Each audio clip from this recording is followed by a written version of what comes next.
So here's a fun fact.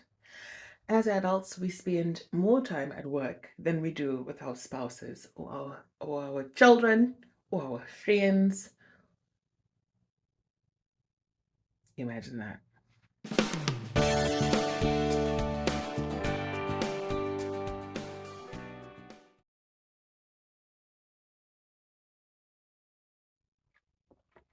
So if we're spending more time at work, it stands to reason that the work environment needs to be one that is positive, uplifting, fun, filled with kindness, filled with good, positive vibes.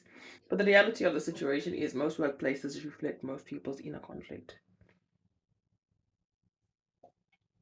Most workplaces reflect people's inner demons. I've seen a situation where the like not like the immediate boss, but the boss. You know what I mean? Not this one, not this one, but this one. Has created a department around their narcissism so that everybody that reports to them, in essence, hero worships them and will never step out of line. And then what that does is everybody else lower up in the chain also needs to adhere to this whole idea that this person needs to be worshipped. And that person is not a night person at all. Hmm?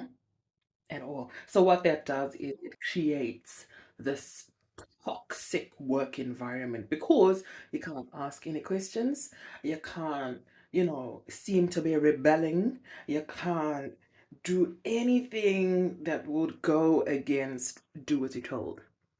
I'm sure you've heard that before. Do as you're told, do as you're told. And it's like, look, I didn't like that when I was a child. So, what makes you think I'm gonna like it now in my adult years? And the problem is with the whole concept of do as you're told, is that it doesn't allow space for people to grow, first of all. And I know that that goes against, the whole idea of capitalism and stuff. You're not supposed to grow. You're supposed to be a minion in your little role. You stay in your little role. You enjoy in your little role, until you almost time to die, and then you retire from your little role, and then you're so happy that you've got this time to yourself with next to no money. And yeah. Ew. Sorry, guys. Also, it's warm today, so the tea's making me sweat. Anyway, so it's really, really, really important to make sure that your work environment is reflecting the kind of positive energy, positive vibrations that will support your journey on the self development thing. You know what I mean? And if the work environment is not doing that, it's an opportunity for you to take note in the areas that you need to expand your knowledge, expand your patience, expand on, you know what I mean, on whether or not it's for you. You know what I mean? And this is a difficult thing. Like, if this situation is not for me, what option do I have? Now, the way the system is set up, once you start doing a particular role, you are typecast. Same like the movies. You know what I mean? Like, next thing you see, my mom's doing the same role all the time. It's exactly what happens in the working world. You go and you start doing your job as, I don't know, customer service, for example. And then, maybe you have an epiphany somewhere along the line and you decide, actually, I want to go and do A, B, C, and D. For you to be able to use your transferable skills, listen, everybody says transferable skills, but nobody really applies them. It actually takes somebody who thinks outside of the box, which is few and far between in the recruitment area, to be able to go, hey, this person, even though they've got 20 years experience in A, B, C, and D, they have the transferable skills that we need, so they will be able to adapt from that area into this area seamlessly. Because I can see that the transferable skills are where they need to be. Oh, how about we take them in for an interview and see if their transferable skills translate in an invoice, in an interview. Invoice, I don't know why I say invoice. Like, I wish there were more people people in the recruitment arena that thought like this, because you'd find a whole host of talent that has been sidelined because of this idea that we must stay in our roles. This idea that growth is bad. My guy, in the words of one of my favorite musicians, the only thing, Indiari, I'm sure you would know the rest. The only thing constant in the world is change. Ah, so if by that reason, if naturally the only thing constant in the world is change, it means that the work environment needs to be adaptable to allow people to expand and change and flow in the same way the company will expand and change and flow. And we should also make room for new people coming in and stuff. Right? Anyway, your work environment. So here's the thing. Yeah. Wake up in the morning. Good morning, baby. Oh, nice to see you. I missed you whilst I slept. Oh, I'm going to shower because I'm going to that place. You jump in the shower, you're still in a good mood. Good morning, my children. Oh, love you, love you, love you. Have a great day at school. Bye. And then you go to work. And Susan works in, Rebecca always goes behind people's backs. Mike is a little shit. You know full well that Jordan is a liar. And there's no one that could tell you any different. That manager, Jean-Paul Van Damme, smiles in your face but talks shit behind your back. Like, this shit. But anyway, you still get ready and you put on your best face and you get there. Good morning, everybody. Good morning. And you proceed to have a horrible day because you hate your job, quite frankly. And then now you go home and you get home and you snapping at your wife, snapping at the kids. Everybody else is a problem. But the truth of the matter is the residual energy from that workplace that you absolutely hate, from that workplace that people don't like you, where they've been nasty all day and petty all day and just exuding all this negative energy onto you. And you haven't taken that moment to decompress, but now you're at home and you're like, why are you breathing so loud? Do you have to chew like that? Do you have to chew like that? All this noise, children, all this noise, go to bed. I think what we need to do is we need to be able to put in place a system that will allow for us. Because listen, let's face facts, okay? Let's tell the truth to each other. This channel, this new channel here, we're not lying to each other. The truth is, most of us need a job. We need a job, just over broke, so that we can pay our bills and we can look after our family and we can buy our things that we want to buy, just so that we feel okay, so that week, so we can make it to that week before the next payday. Anyway, I digress. Sorry, I digress. So most of us are going to be employees, and that's fine. There's nothing wrong with that. Most of us will end up in situations that we don't want to be in. We'll end up in workplaces that we don't want to be in. It's easy to say change jobs. The reality of it is not always so clear. Maybe you've been able to get yourself into a position where you're earning a good salary, and changing jobs would mean a cut in pay, or changing jobs would mean changing the kids from school and all of this stuff. So we're not gonna we're not gonna exist in this fairy tale world. We have to exist in the real world. And the situation in the real world is sometimes we have to be in shitty places even though we don't want to be. So instead, what we need to do is develop a coping mechanism, a coping strategy to allow us to be able to show up in our authentic self, in our most positive space, mind space, physical space, energetic field, to be able to not only get there and do what we need to do, but to be able to leave that rubbish there. Leave that rubbish there, leave that energy there, and then come home and be our best selves for our kids and for our wives and stuff. And how do we do this?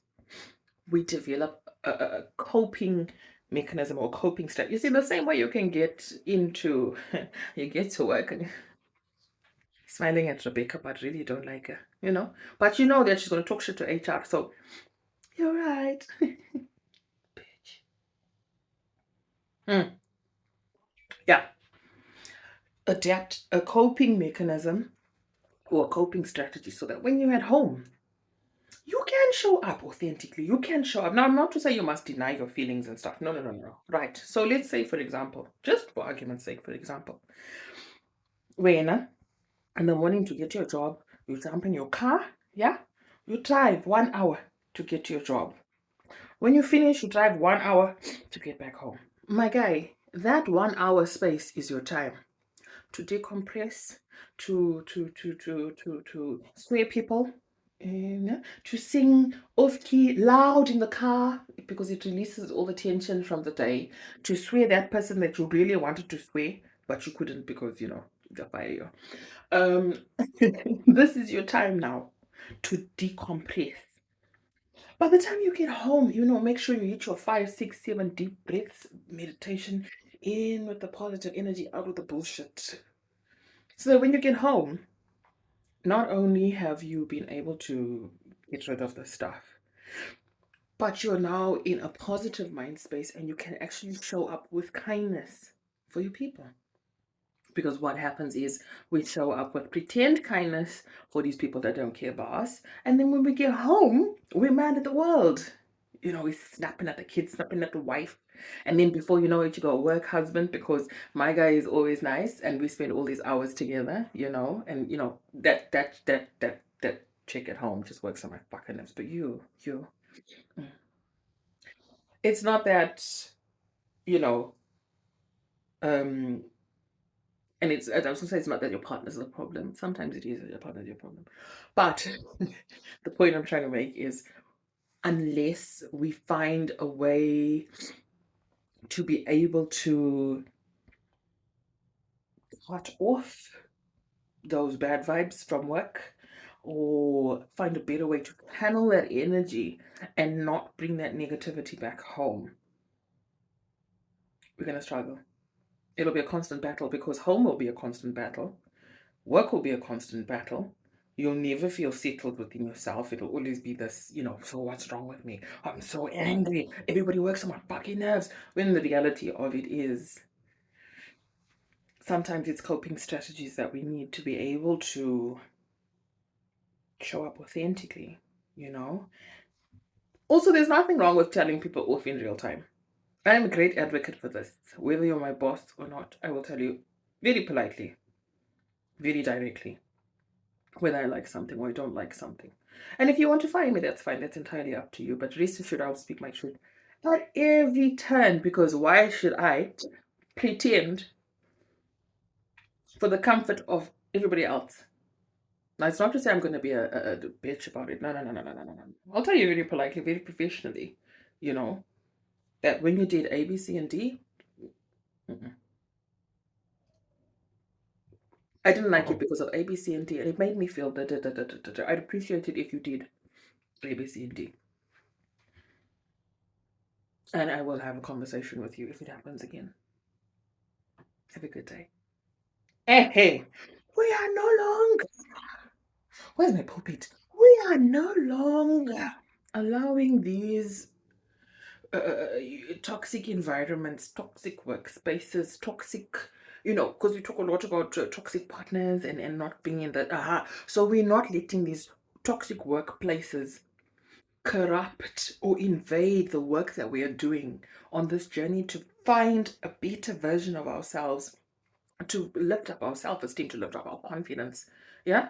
So if it means that 10 minutes, for myself, I didn't even realize that I was doing that until my daughter called me out because I work from home, uh, doing customer service stuff, blah, blah, blah, blah, blah. And I didn't realize that, especially after a really tough day, they'd come home and I'd be grumpy and stuff. And I didn't realize because I'm still seething from earlier on in the day when that person decided to talk to me like I was a piece of shit when all I was trying to do was out there. And by the way, y'all need to do better when talking to customer service representatives, by the way. But that's another conversation for another day. And then I'd be snappy and stop making noise, go to bed. Mom, it's only 6 o'clock. We go to bed at 8. Go to bed now. And my daughter actually said to me, She was 12 at the time. She said to me, she's like, Mommy, I know that you had a hard day at work. Please can you like do some meditation or something? Because you're being very angry, and you need to find a better way.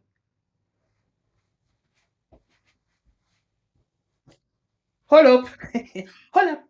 Wait a minute. Hey, listen, you must know that me now, I come from, I've been brought up where children don't speak to adults in that way.